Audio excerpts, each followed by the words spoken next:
கடல்ல ரொம்ப ரொம்ப ஆழத்துல, இந்த மரியானா ட்ரென்ச் மாதிரி ஆழத்துல இருக்க பகுதியில் இருக்க பாக்டீரியா, நுண்ணுயிரிகள், சில பல உயிரினங்கள் இந்த சுச்சுவேஷனையும் அடாப்ட் பண்ணிட்டு வாழக்கூடியதா கூட இருக்கலாம்.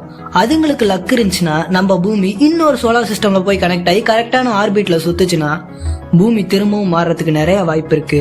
அப்ப இந்த உயிரினங்கள்லாம் சர்வே பண்றதுக்கு இன்னும் நிறைய வாய்ப்பு இருக்கு. ஆனா அதுவே அதுங்களுக்கு ரொம்ப கெட்ட நேரமா இருந்துச்சு.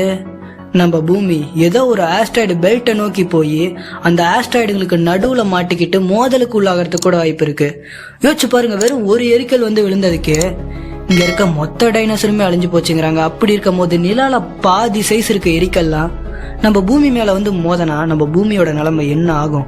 நம்ம பூமி கொடூரமான டேமேஜை சந்திக்க வேண்டியதா இருக்கும். இந்த டேமேஜ்ல இருந்து பாக்டீரியாவா இருந்தா கூட தப்பிக்க முடியாது. பூமியோட கதை அங்கே முடிஞ்சிடும்.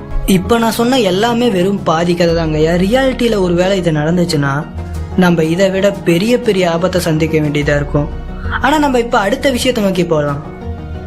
சூரியனுக்கு ஈக்குவலா இருக்க ஒரு பிளாக் ஹோலை சூரியனுக்கு பதிலா வச்சா இப்ப என்ன நடக்கும்?